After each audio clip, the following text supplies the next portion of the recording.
Bolehkah niat puasa sunnah Senin Kamis disatukan dengan niat puasa Syawal? Masya Allah, nggak mau rugi ya. Baik.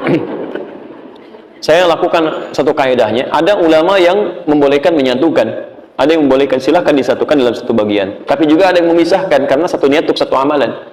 Tapi ingat, ketika Anda berpindah pada amalan yang lebih tinggi, maka amalan rendah itu akan ikut pahalanya. Misal, amalan rendah yang lebih tinggi, misal amalan rendah itu kalau setiap saat bisa dilakukan, misal Senin Kamis, setiap Senin dengan Kamis. Begitu Anda puasa Senin Kamis, Anda mendapati puasa Syawal misalnya. Ya, berkaitan dengan puasa Seninnya, Anda niatkan Syawalnya, itu Seninnya otomatis dituliskan pahalanya. Karena kebiasaan Anda sudah mengerjakan itu. Nah, rumusnya pindahkan amalan yang rendah, pindah ke yang tinggi. Begitu mengerjakan di yang tinggi di satu yang bersamaan, maka amalan yang biasanya yang rendah sudah dituliskan pahalanya. Jangankan yang ini, Anda puasa Senin Kamis misal, terus Anda pindah ke puasa Daud. Puasa Daud. Ya, jadi ketika Anda puasa Daud, misal Senin puasa, Selasa tidak, Rabu puasa, Kamis. Anda biasa puasa Senin Kamis, nah Kamisnya nggak usah puasa.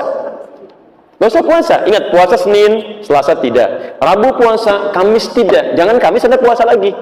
Karena Daud itu puasa sehari, puasa tidak. Sehari lagi tidak. Nah, Anda kalau sudah pindah Senin Kamis, berpindah ke puasa Daud, kebiasaan Senin Kamisnya itu sudah tercover di puasa Daudnya. Jadi walaupun puasa Kamisnya Anda tidak puasa, nah Anda sudah dihitung berpuasa karena kebiasaan Anda sebelumnya. Hadisnya yang tadi di Al-Bukhari, "Idza marida al-'abdu aw safar kutiba lahu mithla ma kana 'alaihi muqiman shahih." Jelas ya?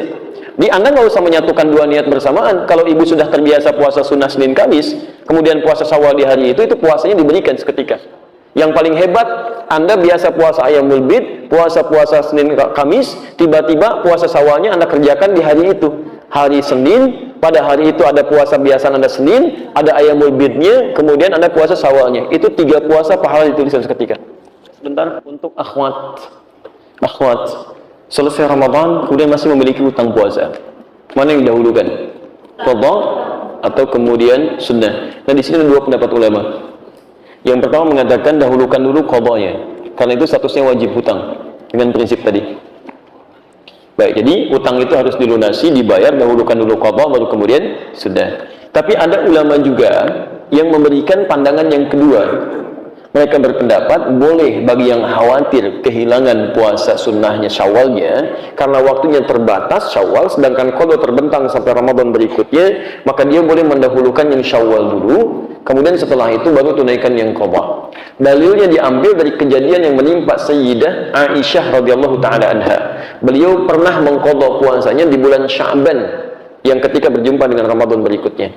Jadi ini pandangan yang mutasahilin, yang meringankan. Tapi kalau Anda tanya pendapat saya lebih memilih pendapat yang pertama di antara dua ini.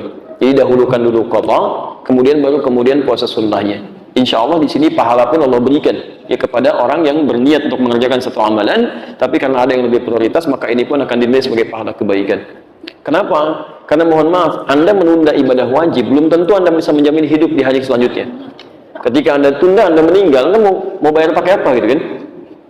Jelas di sini ya?